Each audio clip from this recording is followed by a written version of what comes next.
Hello and welcome back to our Halo 5 review discussion. I'm Dan Stapleton and this is Ryan McCaffrey. Hi. And that's Miranda Sanchez. Hello. And this over here is our reviewer, Brian Albert. Hey, everyone. And so at this point, we're taking the spoiler gloves off. So be warned if you haven't finished Halo 5 or... Turn back now. Yeah, or if you don't care, Yeah, you can hang out. you can hang out and hear us talk about it. Because this is something that I think pretty much universally disappointed all three of you, which is the story and characters of Halo 5. Brian, why don't you summarize the issues you had? For me, I actually like... There's a few weird logical leaps in the story that 343 expects you to be okay with that I wasn't. But I liked the main story. I just did not care about the characters in it because they didn't seem to care about anything that we're doing. Also, it relies on you knowing who Blue Team is. And they're from the books. They're from the new animated Fall of Reach series. And they had that Blue Man group. Yeah, exactly, those people. But then even that doesn't fix it. Like, I knew who Blue Team was because I'm this huge Halo fan who explores the universe, but knowing that almost made it worse because they didn't use Blue Team in the story at all. So these characters I love and know about didn't get any time. It was odd. The ratio of Locke and Osiris to Master Chief is like 80-20, which I... No, it's not like it is 80-20. And I actually wouldn't mind that if Locke and Osiris were really interesting. I love Chief, but if they were doing great stuff, that's awesome. But as it stands, it just didn't feel good. Yeah, you said in the review that Locke felt like he just didn't have a passion for what he was doing. He was just following orders. Yeah, that's like the military protagonist problem. Like, I don't want anything for myself. I just want to do what that guy told me to do. Which, to be fair, is kind of what Master Chief was like in the early games, but they spent all this time building him up, and then he's on the sidelines while you're playing as kind of a blank slate again. He eventually earns some agency and like puts a bunch of faith in this AI who he's at first really shaky about, especially in the expanded fiction, and like that's cool. But like Locke. Like, are they going to take 4 games to make him what the Chief is now? And Miranda, what was your take? I just like the same thing. Like, yeah, Chief was exactly like that, but now we know and love him, and then you take him away and you give us this boring dude. It's like, you didn't have to do that. You could have made him interesting. Like, there's some, like, this is the problem. There's a lot of things that were interesting that they never expand upon. Like, this game needed at least 4 more hours, and that's a lot. But, like, maybe at least that, so then I could care about the characters. Like, there were interesting things about Team Osiris, about all of them. But they just never fleshed them out. At least everybody else, aside from Locke and Team Osiris, got some cool banter going on during just like walking through the game. Like, oh, I kind of get a feel for you more. That's kind of cool. I get to know you guys just a little bit. But they just don't really do that for Locke. And since you're playing as him and not the Chief, you're just like, well. There's a few really great moments where, like one of the Osiris Spartans, Vale, learned to speak the Elite's language, Sangheili, and like when you're dealing with the elites later, you see like the Arbiter's war on the elite home planet, like her ability to speak that language comes in handy or whatever. Like, there's just neat little ways. It's not the main story, but it's like a cool thing that makes me believe that character actually has like something I should care about. And Ryan, what are your feelings on it? And please watch your language. It's a family. Yeah, I mean, these guys are touching on it, but it's Blue Team. I kept waiting the entire game. So most Halo fans just play the games. Yeah. I would venture to say, I think it's pretty reasonable for me to say, without hardcore statistics, that most Halo fans, and there are millions of them, have only ever played the games. They know Halo through the games, and the games have the mainline Halo games have always led everyone to believe that Master Chief is the last Spartan. He's it. He's the savior. So even when we left him at the end of Halo 4, spoiler again, he's standing there looking longingly into space, standing next to Lasky, just missing Cortana, and he's just back on Infinity by himself.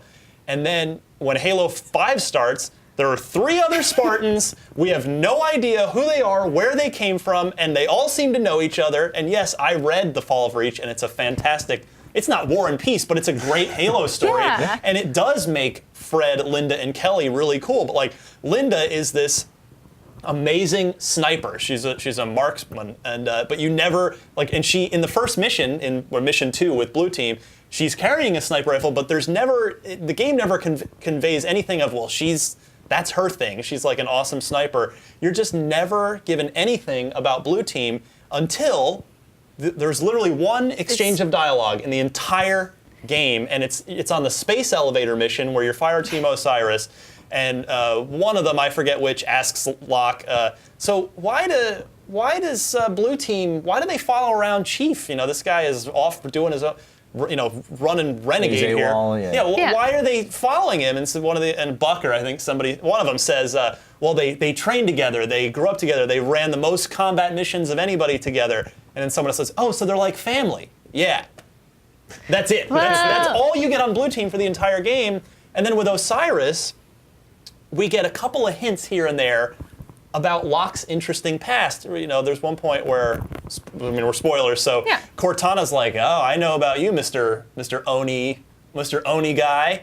Like, wait, Locke was with Oni? Tell me more. And the game's like, nah, I'm going to move on to the next Yeah, thing. they talk about that a few times, like with the Arbiter too. Like he voted to assassinate the Arbiter. Yes. He was going to do that. He was gonna do it. And then, nope. And there's like this really interesting exchange between Locke and Buck about going after Chief. Like everyone's going to hate us. He's like, yeah, I know, but you're not the only one who's here because of the Chief. It's like, what does that mean? Where did that come from? Like, tell me more. The other thing that bugged me is similar to the like saying an interesting line and then leave me alone. So Cortana's the villain. You find her on this Forerunner planet, and you're like, you were rampant, like you were dying. This was like AI death. She's like, oh, I found this place, and it cured me. And you're like, I'm good. Now, what would be interesting is like if she's lying there and doesn't say more to try to hide it from you. That'd be cool, but that's not explored. Yeah. And they just kind of leave you like, oh, I guess it's like the fountain of life for AI, and she's cured. So, but there was one character that you guys liked. Exuberant! I loved her. So you meet a new monitor. She's a monitor of the Forerunner planet, and she's fantastic and sassy, and the best friend character of this game. I think it's like the third or fourth monitor we've met now. We met 343. We met Penitent Tangent or whatever. But anyway, she's great. She's funny. She kind of helps you defeat Cortana. She's like, this is my installation. I'm going to take it over. She's just really good and clever and enjoyable to have around. But the way that she's introduced in the game is you're just like walking along and she pops up and she's like, hey, Hello! It's like, I'm Exuberant. where were you this entire game? Yeah, like there are hints of amazing things happening that don't get enough time. And the end too. I mean, the game, there isn't much of an ending. It's just kind of like, tune in next week for Halo 6. Yeah. And maybe we'll just figure out what the hell all this is. Kind of that Halo 2 cliffhanger. Well, yeah, and I mean, Granted, Halo 2 was worse in that ending, and specifically with the ending, because it was like obvious and confirmed later to be true that the game was supposed to have another level to finish the game, and it just cuts off and stops abruptly. This Halo 5 does end, but it's just kind of like, okay, well, now we'll just go do this next thing in 3 years when Halo 6 comes out. The one thing I do like is that even though Cortana is like going crazy and doing something that most people would agree is bad, it's sort of like the way that the Empire is bad in Star Wars, in which like, yeah, you're doing awful things, but like you're also keeping peace galaxy-wide. Even if it is with an iron fist, you're still kind of serving something good. And like Cortana's motives are kind of like that, whereas the Covenants were like, we're gonna blow up the entire universe with these rings. Yeah.